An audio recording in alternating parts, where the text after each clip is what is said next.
Just realized I don't know if I can order food. I don't know if anything's open New Year's Eve. It's fine. I can order some ramen. I'm sorry, I can make some ramen. It'll be fine. It'll be fine.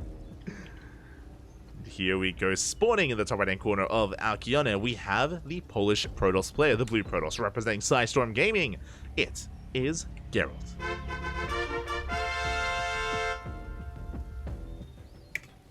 And spawning in the bottom left hand corner, we have his opponent, we have the South Korean Zerg player, the red Zerg, representing CranKy Gaming. It is Dark.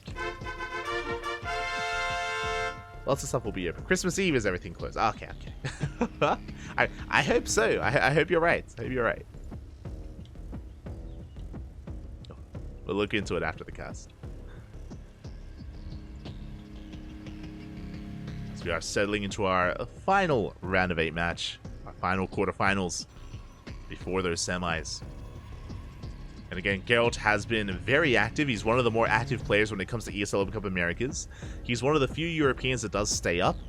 Players like Gerald, Clem, MaxPax, Skillis, Wayne. Those are the typical European degens that stay up late into the night. I'm talking about staying up until 3, 4 a.m. and competing in this weekly. I respect it. Do you respect it? They put in the hours, Poppy. They put in the hours.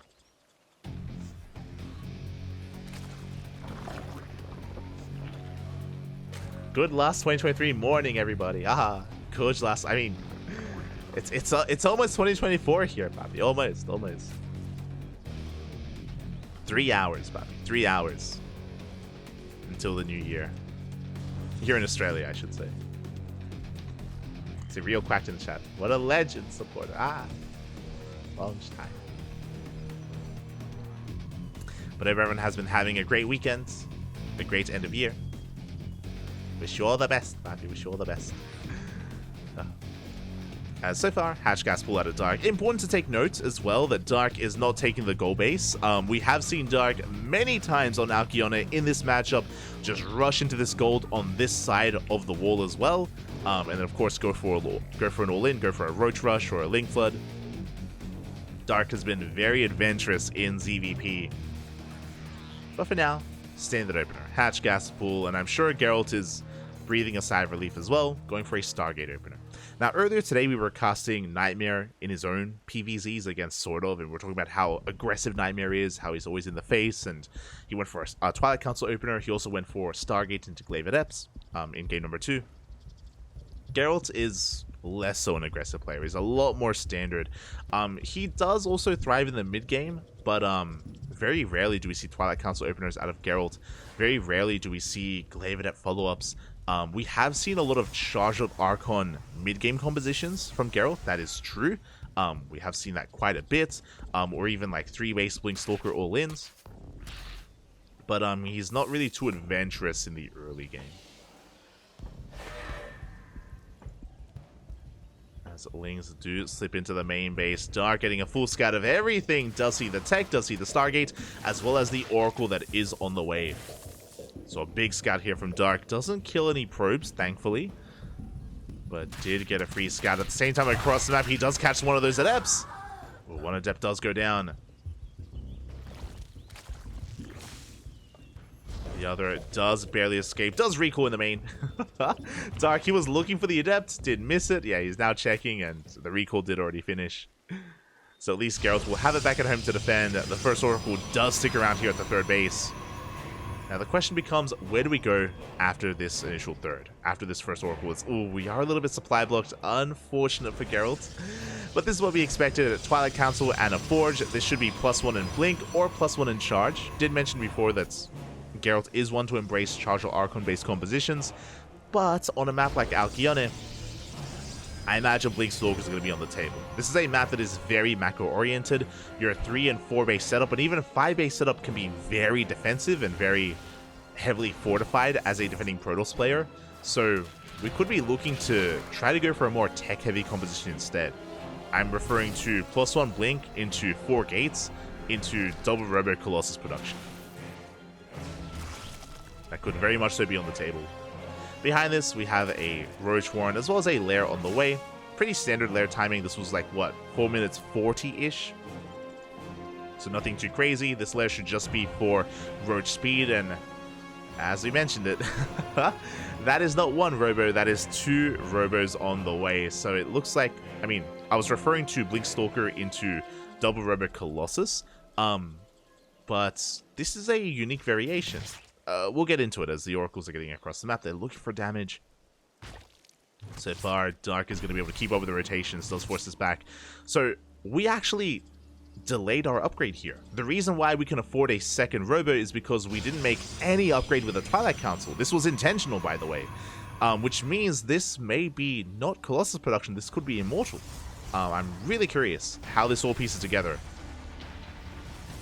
Again, there's no reason to get a fast second robo if we weren't, if we wanted to go into Disruptor production or Colossus production. This should be double Immortal. There it is, 2 Immortals at a time. We have Temple Archives on the way for Archons, and we should be hitting a timing with Charge. Charge should be on the way behind us.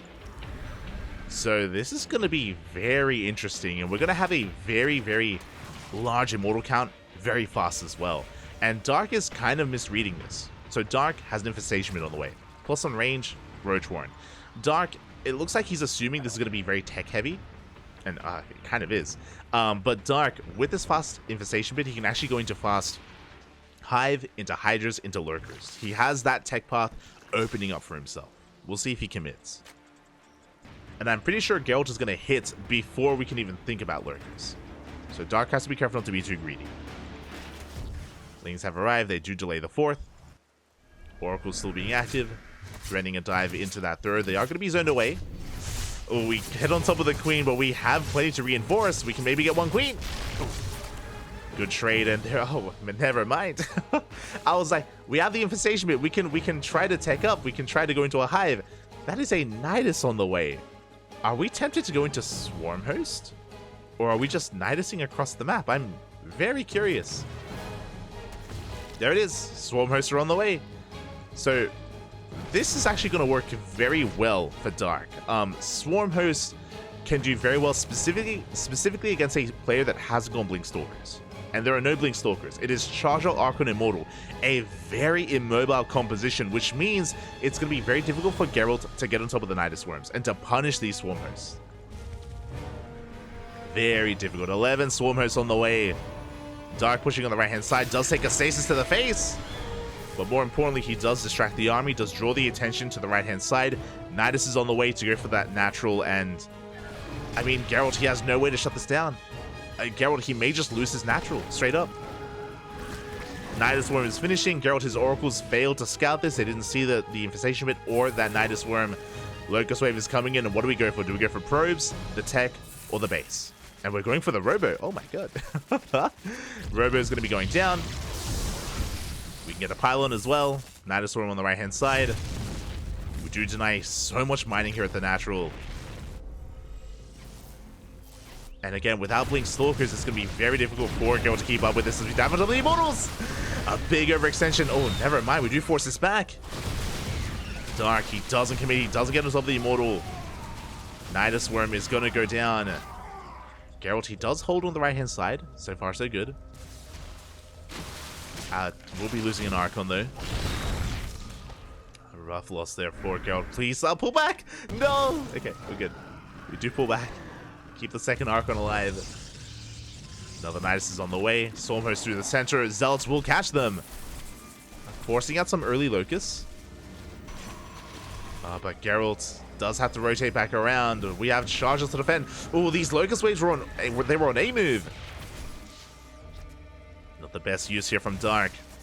The Locust Wave is wasted. We get an Archon at least, but not much else. As the Swarm Hosts are forced back. Gerald taking a 5th base already. Very aggressive expansions here from Gerald. He's got eyes on the roaches. We can see Dark transitioning into Hydra, Lurker, and Viper. Hive is already done. So these Swarm Hosts, they were merely a stopgap here. They were a stepping stone to get into Hive Tech. Remember, Gerald, I believe, did initially want to hit a timing earlier, but he hasn't been able to. He's been stuck defending. Zealot's going to be going down. The roaches, they break through. Yeah, the Immortals are out of position. We're forced to recall back home. which means the Swarm host can deny the 5th. Again, Gerald, he's being pulled apart. And this Nexus, can we cancel? We do not cancel, which means it's going to be killed. 400 minerals down the drain, and Gerald, he's being pulled apart. Again, this is the advantage of Swarm host Nidus, is that you're just pulling your opponent apart left and right. And if you didn't open up and commit to Skytoss early on, or of course Blink Stalkers, which is the big one, it's just so difficult to keep up.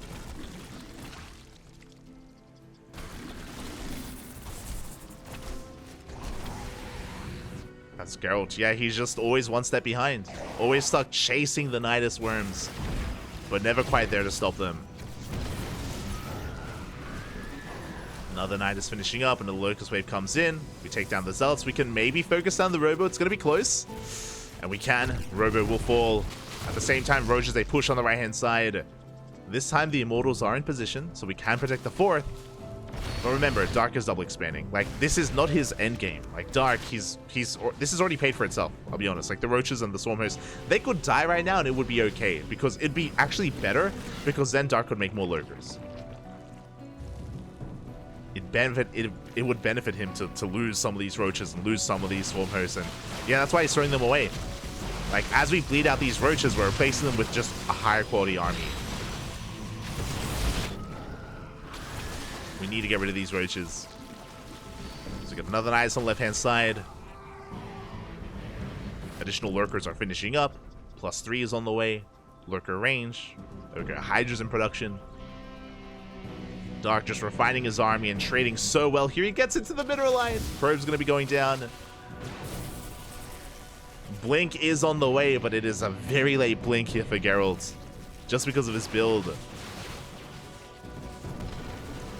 There we get on top of some of these gateways, and here we go. Gerald, he is pushing right through the center, but he's going to be pushing into Lurkers. Not like this. Yeah, we're just going to get that Nidus down, then we back off. When it comes to the army composition as well, we need to take a moment to take it in here. It's going to be 9 Immortals. That's a lot of Immortals, to be fair. It's a lot of Immortals. 22 soon-to-be Blink Stalkers with +3. +3 attack, by the way. This is a pretty terrifying army. This can deal with a line of Lurkers, true. Like, Immortals, they do surprisingly well against them. It depends on the positioning. Depends on the concave. Depends on the angle of attack. At this point, Gerald, he needs a 5th to be able to afford Skytoss. Like, a transition would be nice. Gerald doesn't really have the means to do so at the moment. As Locust Wave comes in. Yeah, this 4th base is going to be going down. And the Swarm host, they evacuate. Got 5 more Lurkers in production. And now Gerald, he's on a 3-base economy. Again, he just cannot sustain another tech switch, not yet. And he feels pretty all in with this. Here we go. We get on top of the gold.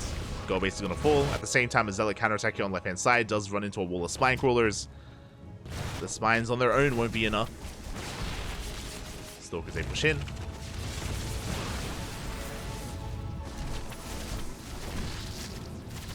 Mindful is going to be going down, but again, the reinforcements, they arrive just in time. Zealots are forced back.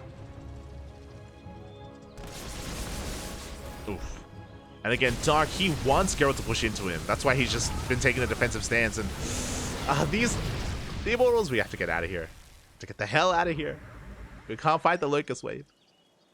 Behind this, Gerald did double expand. He's taking his 4th and the gold. That will help. +1 shields are on the way. There's that Skytoss transition. Now, this tech could have been thrown down a little bit sooner. This is a late transition, but again, a big reason for why this transition is so late is because we've been losing so many bases. So much of his economy. And Dark already has the ideal anti-ground toss army. How many Lunkers do we have? We have 32! 32 Lunkers, papi. And we could have more if we lost those Swarm hosts. We could. But why if we're just going to get another base? Oh, no. There's no stack defense. No shield batteries, no cannons, no way to buy time. We get into the middle line, probes are going to be going down. The base as well. Gerald, he's being picked apart. At the same time, Dark leapfrogging forward here with his lurkers. Gerald, he's been put on a timer. Slowly but surely, Dark, he's just pushing towards the main bases here of Gerald. He's running out of room, he's running out of map. The slow siege of lunkers, it's coming. And we have to engage. We're pushing in. Decent storm. The Immortals, they come in from the right-hand side. We're going to be able to get on top of the lurkers. This is going to be not a bad trade, but... yeah, we lose our buffer. We lose a little bit too much. How many lurkers was that? That was 17 lurkers going down, but it was 32. We still had so many more. We got on top of the High Templar. Oh my god. Massive spine shots go off. We have broken the third base. And Gerald just cannot stop this. Not anymore. If that fight occurred like out on the map, like out on Dark side, then maybe Nova's going to be going off. They will not connect. Tempests are on the way, but it's too little too late. It's too late for the Tempest. The base went down earlier to the Locust Wave, and GG is going to get called. Dark will take game number 1. GG.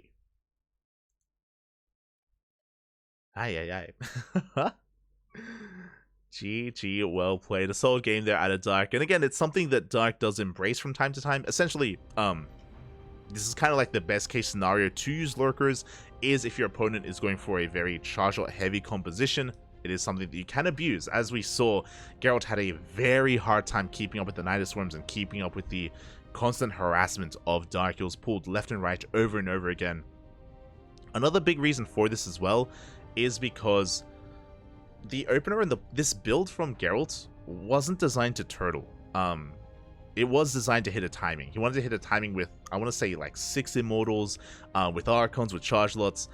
This is also why Gerald was very light on stack defense. Like, didn't really have many cannons or shield barriers. It's not like the Showtime style, for example. The Showtime style of just taking up and turtling and slowly taking a 4th and slowly taking a 5th and just walling off. Like, that wasn't really what Gerald was looking to do. So because of that as well, that's why he was that much less prepared on his fringe bases and why he was having such a hard time dealing with the engagements and the pushes of Dark. And with that, Dark does take the first game, but now we're getting into game number 2. Let's go. Catching up.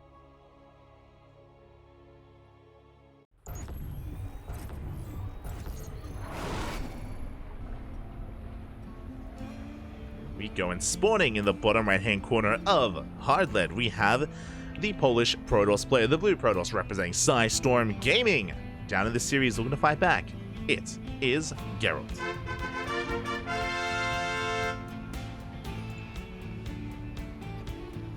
Spawning in the top left-hand corner, we have his opponent. We have the South Korean Zerg player taking a lead in this series.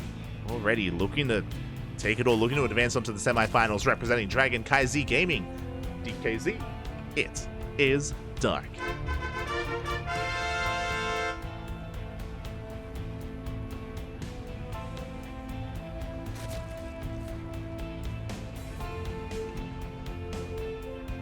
Now 32 lunkers, but it's crazy. Again, Dark was in the driver's seat that last game, but I imagine Gerald is going to take a different approach. Talking about Alcyone once again, that build from Gerald to delay charge, to delay the Twilight Council upgrade, and to go straight into double Robo Immortal production was a very unique build. I should also emphasize that it's not standard whatsoever. A lot of many players don't do that. Gerald is actually the only player I've seen do that. So very unique build. I don't expect to see that again in game number 2. As we're loading into Hardlead, of course, having a very short rush distance by ground, and I bring this up all the time, and it's been very applicable as of late. Hardlead is a very good map for virtual wins. If we wanted to cut workers at 50 to 60, if we wanted to walk queens across the map, or go for dropper lords, or go for a Nidus, and go for a German taxi, what have you, however you want to get the queens across the map, you can do so very quickly and very effectively on Hardlead. alongside roaches and lings, and you're all in. So I'm sure Gerald is aware of that. Now, something I will say is that Dark did take the linear third base instead of the triangular third. This center third base is more effective when it comes to spreading creep across the map and kind of having a bit of a launch pad to get that highway going to go for the all-in. So this third base is a little bit more passive, a little bit more defensive. You can still go for a roach timing anyway, but you know, the initial placement of this base is a little bit telling. As Gerald is going to be going for a Stargate opener. Once again, going to be doing Stargate first. Should be an Oracle out of Gerald. As Dark is just settling into his own opener.